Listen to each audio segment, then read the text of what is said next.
Hello, friends, YouTubes and the other peoples on the other side of the interweb. Gonna make another video talking about how I've been doing, a little update of what's going on, a little update of how my medication's working, how my life is working. For any of you that are interested, stick around. And I do want to touch bases at some point. I don't want to go on too long, but I want to touch bases on some things that kind of got me out of the woods when my anxiety was kind of going crazy. And I'm not a doctor, I'm not a mental psychiatrist, I'm not any kind of psychiatrist. I'm just a guy who was in some bad stuff mentally, and I kind of crawled out, and a lot of it with, I mean, all but like 6 months ago, completely void of medication. So yeah, so hang on. If you want to hang out and see some of the things I did, I'm going to kind of tell you what I did to get through it and what things are going to help kind of get through it. If you have high anxiety, depersonalization, derealization, they're different, but they're both very real, and I have them both, and they're very terrifying. If you're going through that right now, hang out. I'm not going to go too long before I get into it. So yeah, let me just clarify an update. I've been on Lexapro now for several months. I want to say 4 months, 6 months, something like that. Several months. And right now, as opposed to my last updated video, the Lexapro's settled in. Everything's great. As far as my anxiety level goes, life is good. Life is very good. I have a baby on the way. My wife is just about ready to hop with that, so that's exciting. Little bouncing baby boy is going to be in the thing, and as you can imagine, it's going to bring some anxiety with it. But I'm pretty manageable. Everything's pretty good. I always tell everybody I'm like 95% to being completely carefree, and I feel like that's safe. I feel like everybody should have some sort of anxiety. There's things you think about throughout the day, but as long as it's not overwhelming your life, you're good.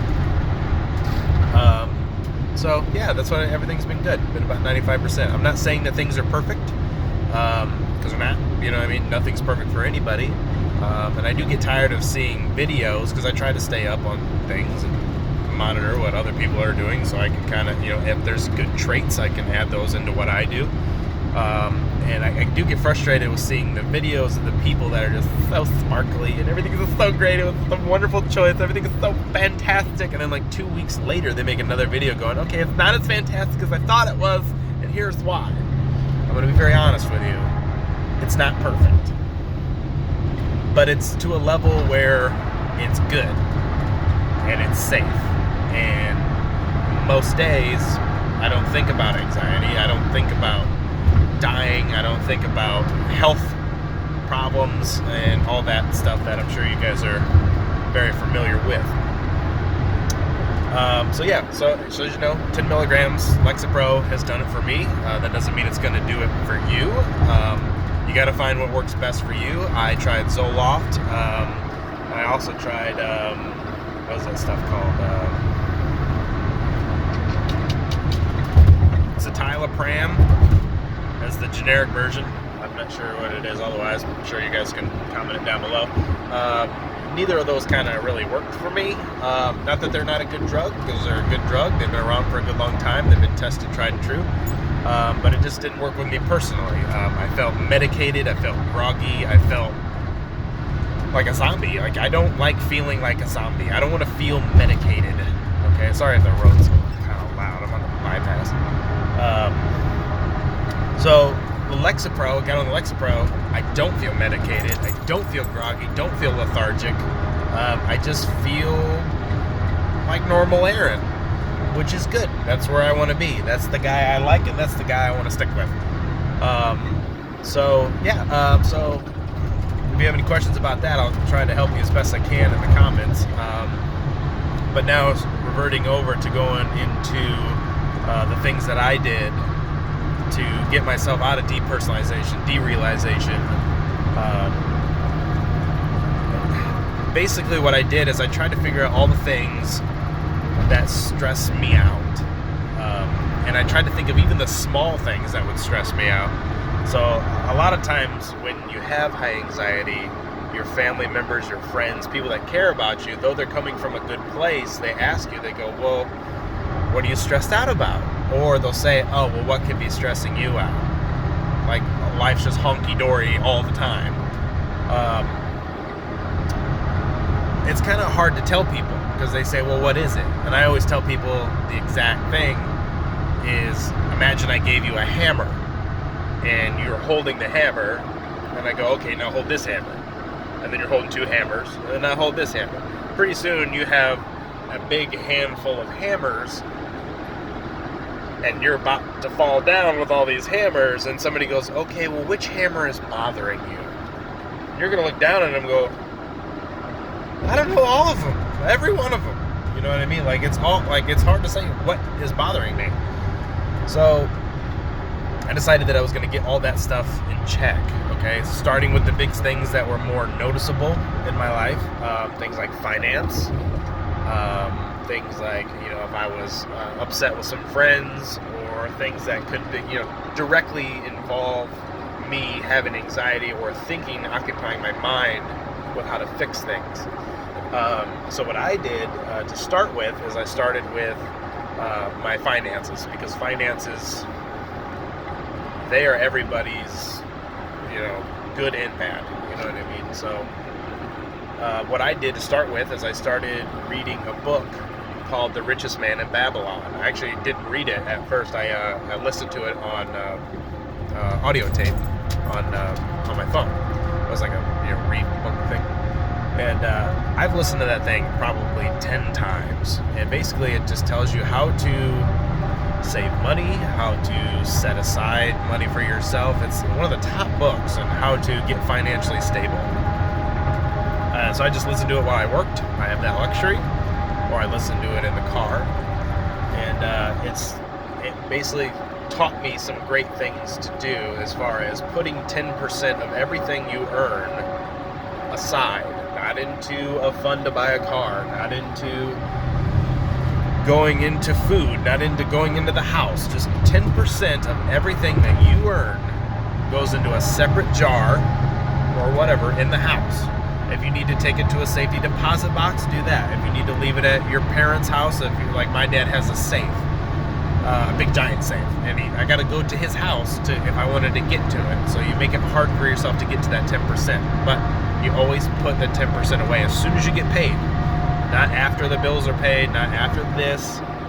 Make sure that you pay yourself very first and foremost, 10% of everything you earn. It doesn't sound like a lot, but it's $10 for every 100. So very slowly, you will start making money. You know what I mean? You get a $1,000 check. You put $100 away. That feels good. You get a $400 check. You put $40 away. It feels good no matter how much is going in there. But what you notice is the more you put in, the more you want to put in. The bigger it gets, the bigger you want to see it. You usually have to start getting into about that $1,500 range. And you really start to get the itch of, I got to put some money away. So yeah, that's what I did first. I started doing that, and slowly but surely, every week as I got paid, I put money into it. And once you get to be $1,000, it seems like a lot for some people. It seems like a little for nobody.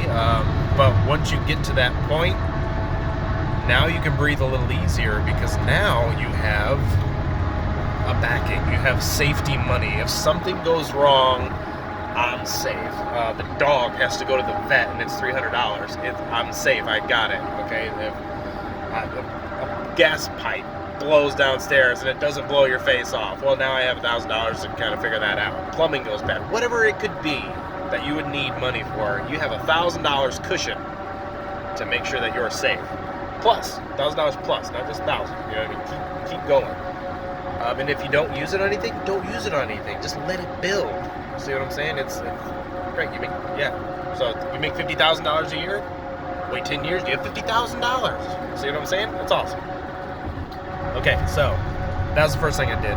That helped. Little by little, made you feel better, better, and better. Something about that, it's hard to explain. Then I got started onto an app, which I'm not being sponsored, obviously, with my videos. And it's called Acorns. Acorns app. I'm sure a lot of you have heard of it. It invests your spare change. So is on top of doing the 10%. The Square app connects to my debit card, and every time I slide that debit card, it rounds my purchase up to the nearest dollar. So say if I buy a coffee for 50 cents, it rounds the next 50 to a dollar, and then it takes that 50 cents and puts it into a separate account. It's awesome. So it just, whatever the cents is, that marks it to a dollar. Where it's $7.40, it takes the 60 cents that's left and then puts it to the 8. See what I'm saying? So that's only 60 cents going in. So little by little by little, it goes into an account. And within 8 months, I had $2,500 in there. So it built fast. But I also did that. But I also turned on, they have like a thing that you can put a reoccurring payment. So every week I was putting in $25. It's like going out to Taco Bell with my lady. You know what I mean? It's like, it's nothing. You know what I mean? So, just hit my windshield. Like a piece of cardboard. But yeah, so that financially, that is the greatest start you can get if you're not already there. Second is I decided I talked to my doctor and I said, okay, once I get into a bad state of mind, how long does it take for the mind to heal under good circumstances? And he said, generally, everybody is different. He goes, but the general rule of thumb is once you get things figured out, it takes it about 9 months to heal. Sometimes it can take longer, sometimes it can take shorter, but typically that's your average, is about 9 months. And so I thought, okay, well, I need something to occupy my time, something that can help teach me patience, and which I'm a painter, so I've already got patience, but I needed more patience so that I know when I'm going through a bad spot in my head that it's not forever, it's not going to be forever. This is fine. Tomorrow I'll be fine. Tomorrow's another day. So I started getting into, well, two things. I started growing my beard, which, as you can tell from my last videos, it's quite a bit longer. So right now I don't even know how many months, maybe 8 months into my beard. So, and it's fun. Compliments when you go out on having a big beard. It's pretty sweet. It's a little messy because I'm doing the handlebar mustache. But yeah, it's fun.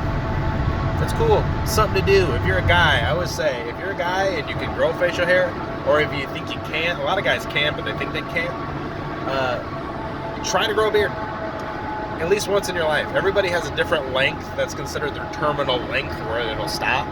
I just wanted to figure out where mine's at. I haven't figured out where mine's at yet. It could be down to my belly button. I don't know. I'm going to be a wizard in the next 2 years. I don't know. So, but as a guy, it's fun. It's something to try. So, I did that. And then, I know if there's any ladies watching this, they're going, well, I can't grow my beard. They have none. I also got into plants, which doesn't sound fun for normal, everyday people that aren't into plants already. But I ended up getting into succulent plants. They're like plants that don't require a whole heck of a lot as far as what it takes to maintain them. And that's what I need. I'm not, no green thumb here. I kill most things. But once I got into succulents, I started collecting them. And you have to be very, very patient with them because you can overwater them and you can underwater them. So you have to be patient and be on a schedule. So it just, very small things make a big difference for how you react and how your mindset is. And for me, that worked. Knowing that I was going to have a length on my beard or a length in my plants, I knew something was going to, and I have a bajillion hobbies, okay? I'm like the king of hobbies. But those two helped a lot. I also registered my dog. This is Dora. She is are we keeping you awake here? She's a 7-year-old rat terrier that I've had. And I used to train dogs for a while.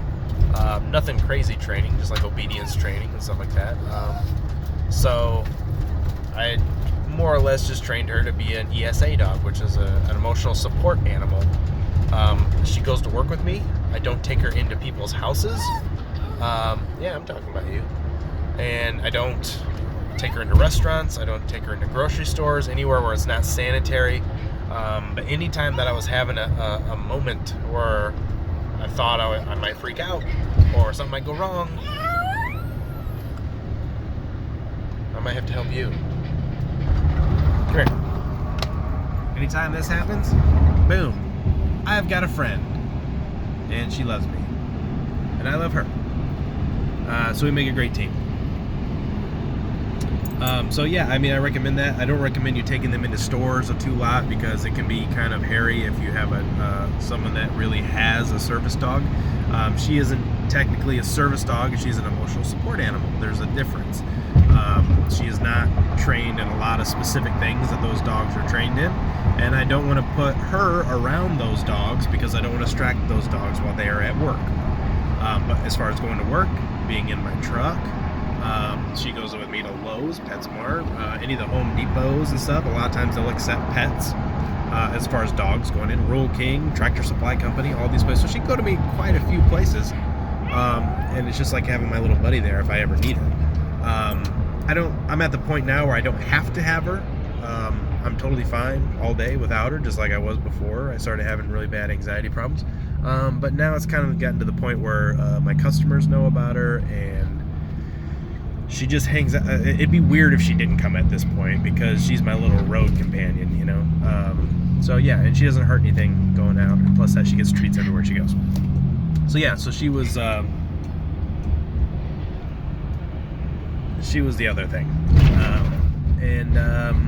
Yeah, I did go through and I had this, what alcoholics would call a moment of clarity, where I realized that some of the people, and I'm not an aggressive person. Like, I don't get mad really ever.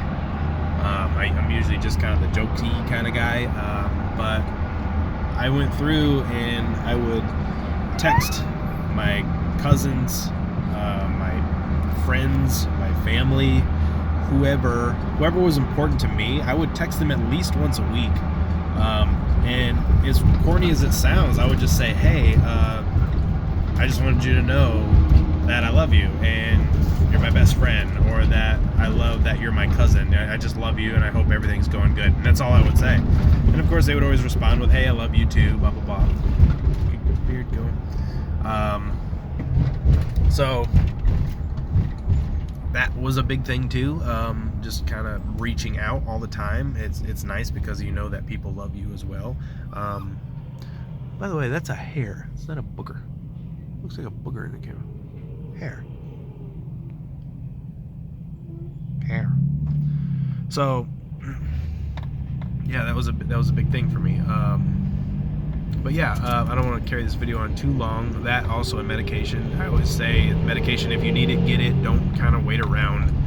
We've spent 200,000 years evolving just to get to the point of medication, and people go, nope, I don't want it. No, if you need it, take it. That's why we have it.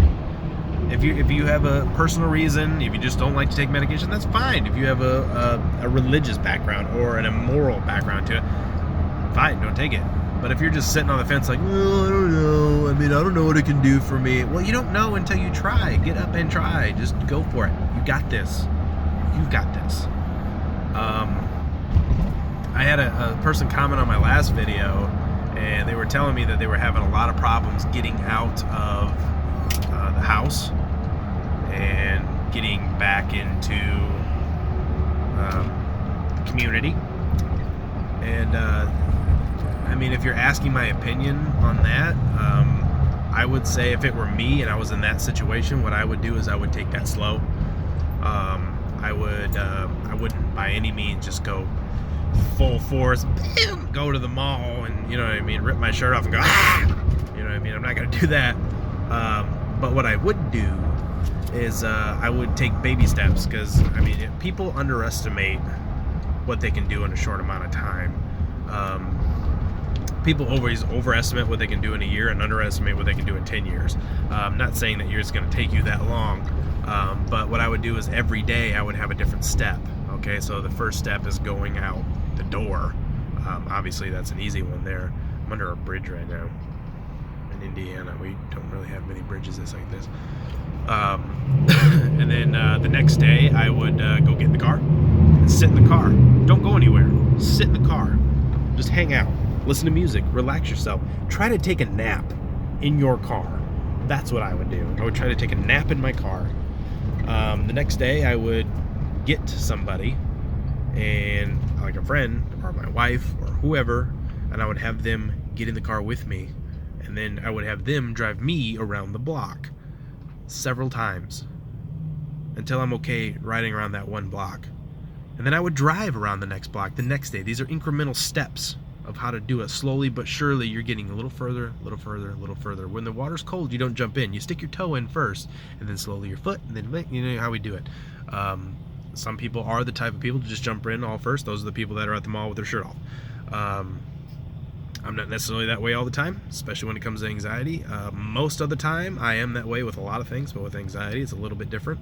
I go about it in different ways, the ways that I know I'm okay with, and that aren't gonna freak me out.